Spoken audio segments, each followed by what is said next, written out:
Welcome to the Fierce Fiduciary Podcast. This podcast focuses on financial planning and investment topics.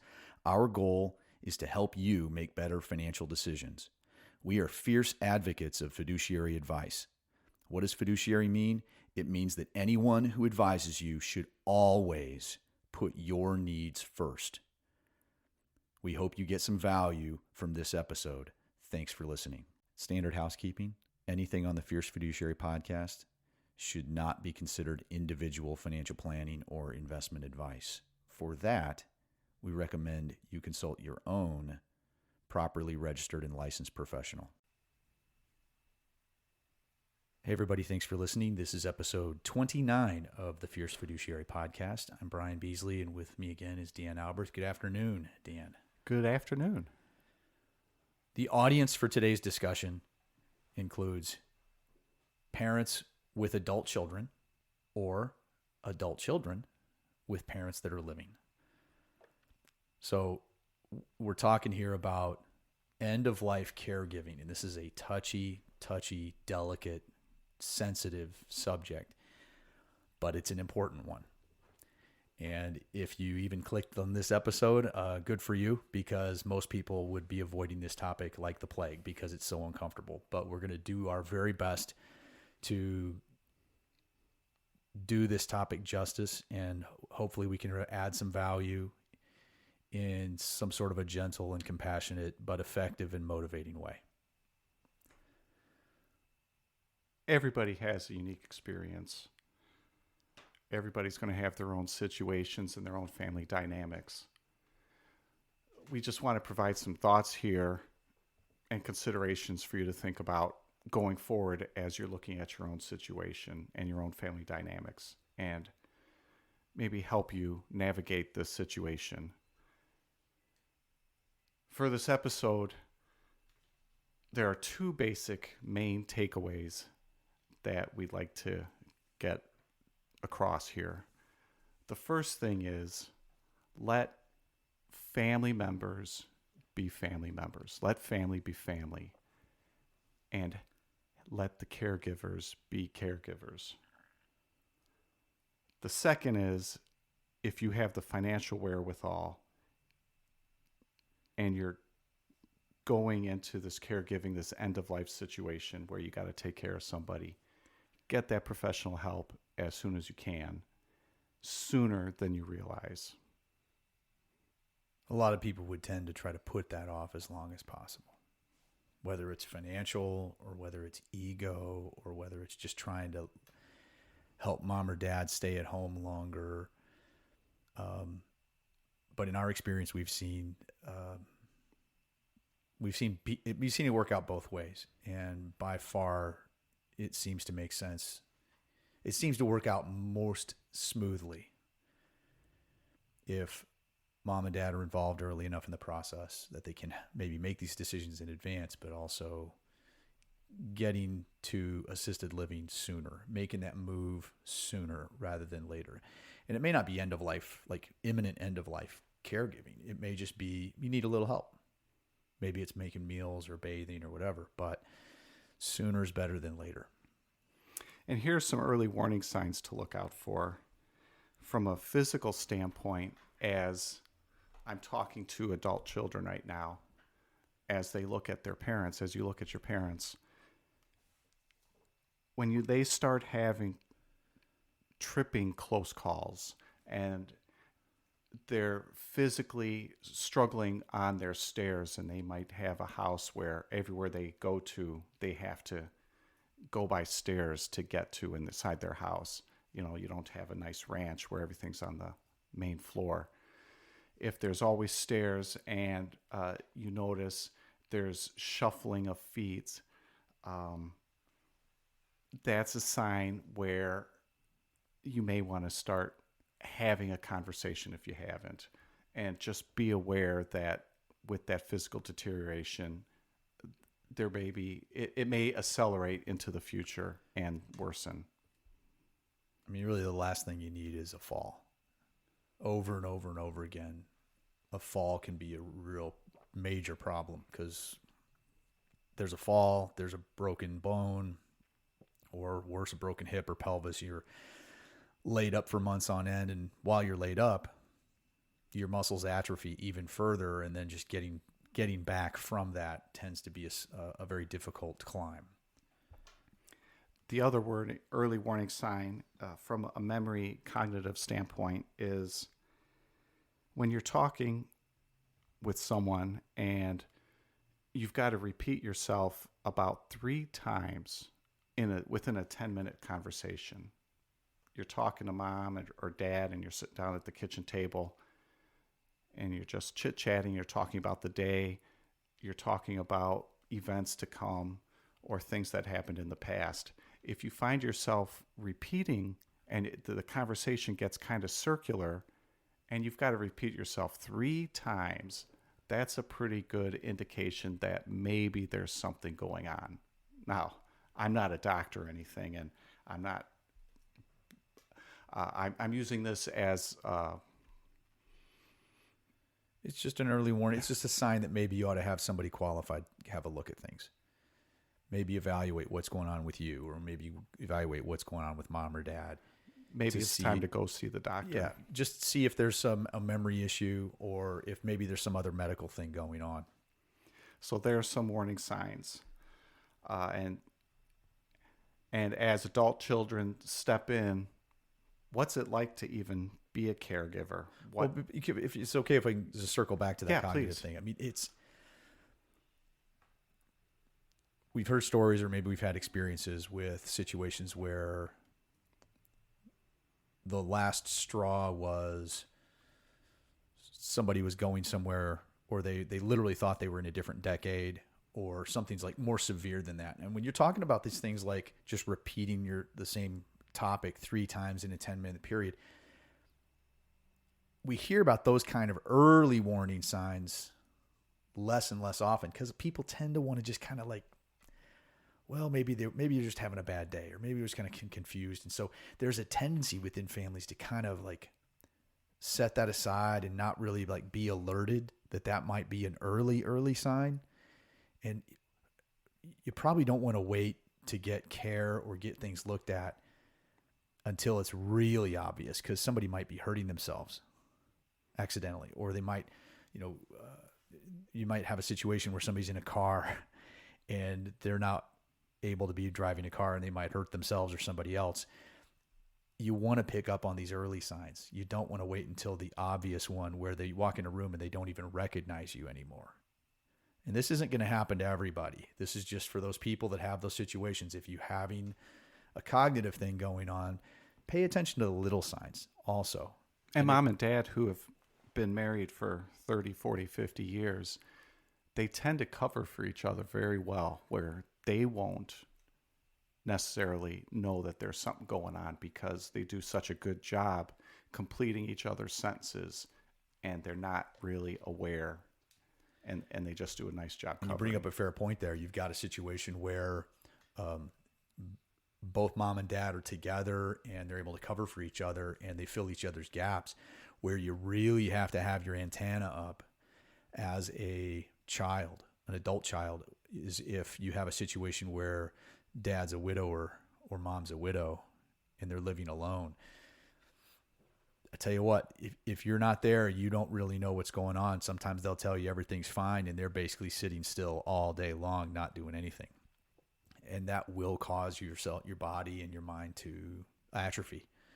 So you just got to really, really pay attention to that kind of stuff, and even have conversations earlier than you need to, or even before any of this even starts, just to have an open family conversation about these topics and these issues, and find out what preferences are and what people want. Mm-hmm.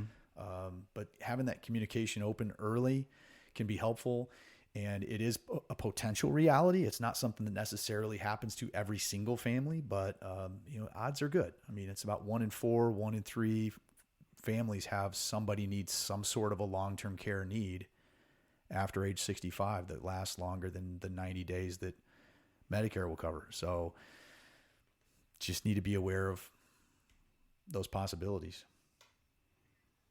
So what's it like to be a caregiver?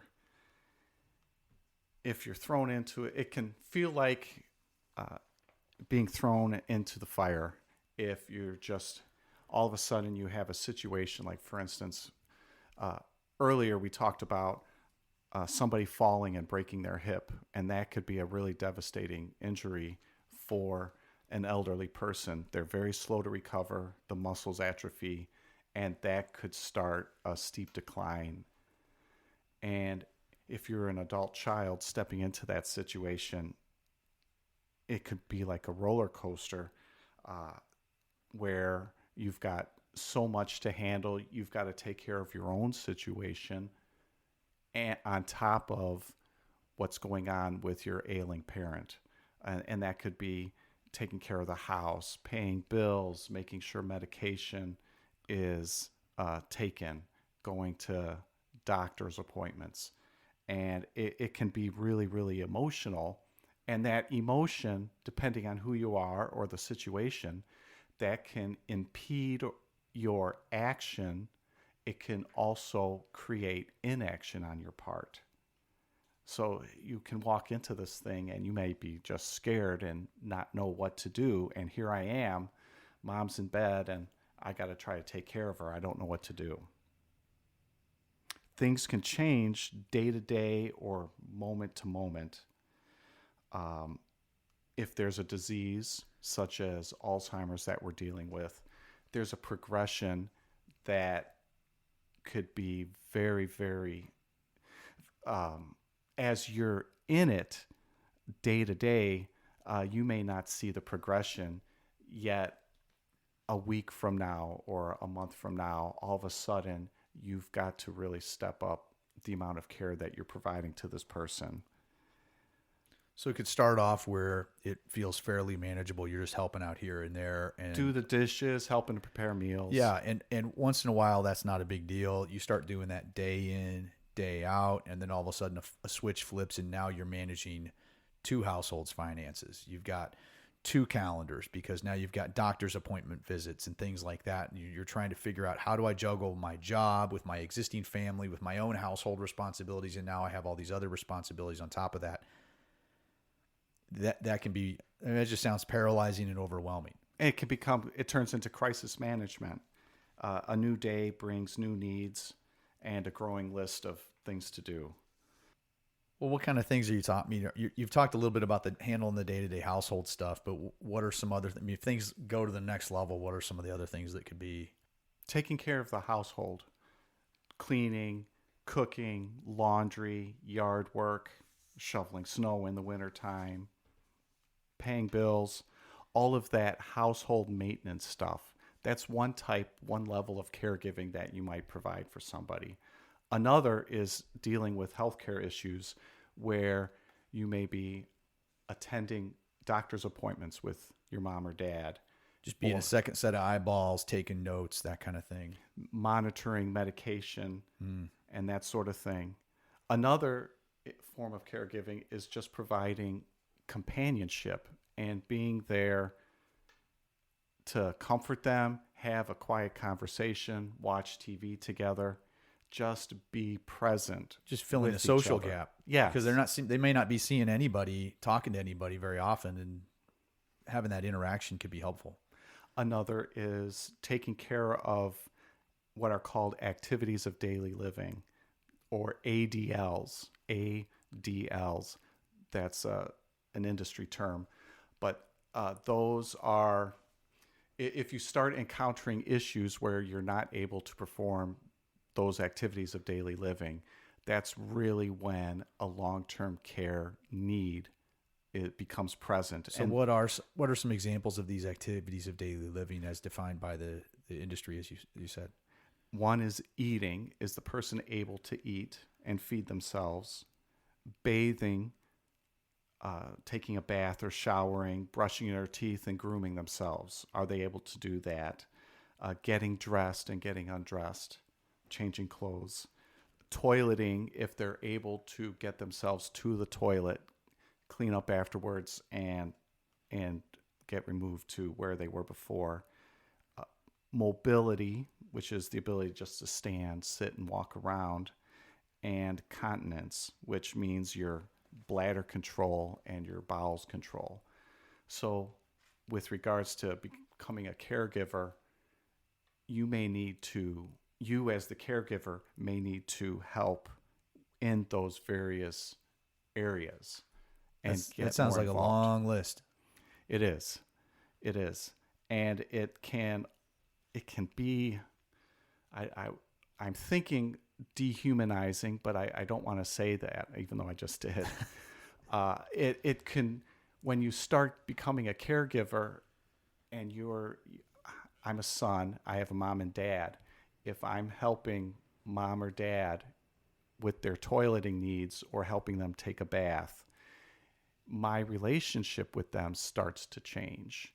Their relationship with me starts to change. And if I'm required to be that caregiver for my mom and dad, we may look at each other differently. I may start looking at them as a patient rather than as my mom and dad, where if I didn't have to deal with that and there was somebody else who could handle some of those chores, then I can remain the son and I could have those conversations and talk about pain and ask for guidance and do the things that a child does with their mom and dad.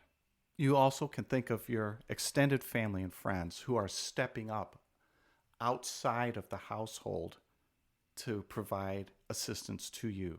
So, for example, me, the caregiver providing care to my mom and dad, I may be neglecting my own household. I may have other children who step up to take care of the house in my absence, and having neighbors come by in the wintertime and shovel snow and prepare the cars so I don't have to. It turns into a big community of caregivers, and you shouldn't neglect the fact that there are those people out there providing help and care for the caregiver to allow the caregiver to provide their best care to the person in need. It's exhausting work. Caregivers need to protect themselves from fatigue and to stay strong and healthy, both physically and mentally. You can handle one-nighter from time to time. Back in the day, I wasn't very good at all-nighters at college, but I had to do it every once in a while with the studying. But just imagine doing it day after day, and after 2, 3, 4 days, it gets really, really And it may not even difficult. be an all-nighter. It could be just your sleep's getting interrupted in the middle of the night 2 or 3 times a night. You do that for weeks on end. That's just not something that's sustainable for most people. I mean, in many cases, you see professional situations where somebody's being cared for at home. It may take multiple people each working a shift, a full day shift. It's a full-time job times 2 or 3, depending on the shift, right? If you're dealing with all of these things. So it's a very different thing when you're in the home caring for them physically with those activities of daily living versus driving them somewhere to run errands or going with them to take notes and be a second set of eyeballs at the doctor's appointments. I mean, that's one level, but by the time you're helping somebody transfer from their bed to a chair to the toilet and back, that's a whole nother level of not only, like you said, the relationship's different, but also there's a physical exertion.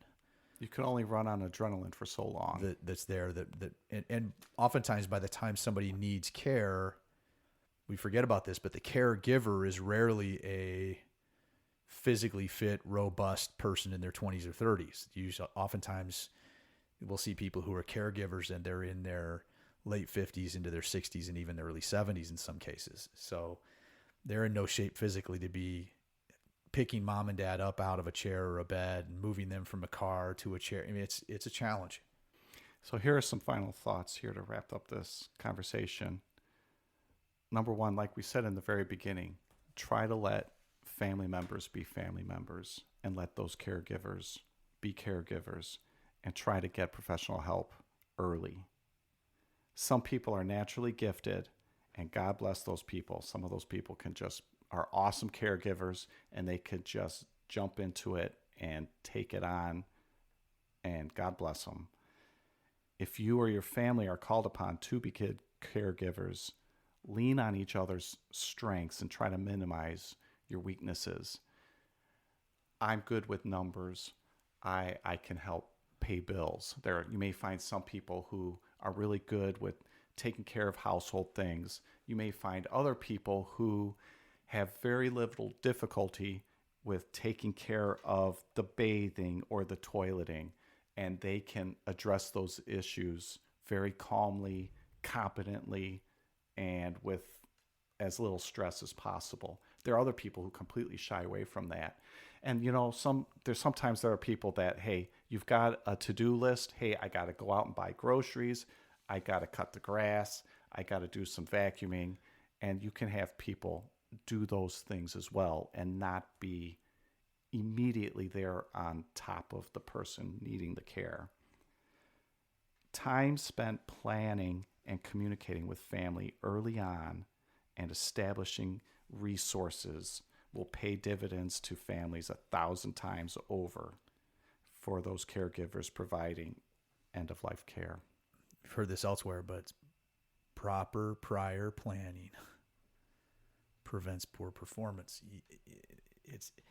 It seems so obvious, but it's also a very difficult topic to bring up with mom and dad. I mean, you see each other and it's a holiday. You don't want to talk about that on a holiday, but that's when everybody's there, and it's really challenging. And you don't want to make I guess you don't want to make it into some gigantic problem for the family to have these conversations, but you just need to make sure everybody knows the lines of communications are open and that you should be able to talk about these things and plan ahead, because all you're going to doing is you're making life easier on your kids. If you're the parent, maybe you're the one that needs to be the person that steps up and says, hey, kids, we need to have a talk because I know you guys might be nervous about bringing this topic up.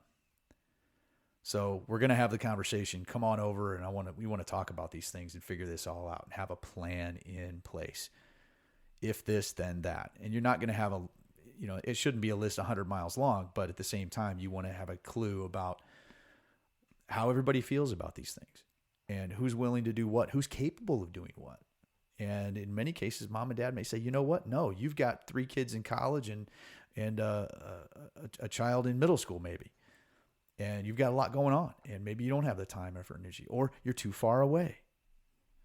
But you need to figure these things out, because you don't want to have to be figuring it out in the midst of being stressed. And that's no fun for anybody. Once again, thanks for listening. If you like the podcast, please share it with your friends. Please subscribe. Please like. Please comment. Please find us on social media. We are at Fierce Fiduciary.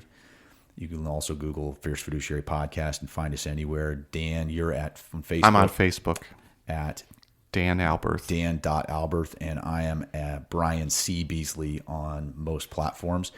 We also participate in some Facebook groups. If you're looking to have a deeper conversation there about various things, there's a group called Investing for Beginners. And then Dan and I host a group called Investing and Financial Planning that provides some educational and learning material. So once again, thanks for listening, and we'll see you next time.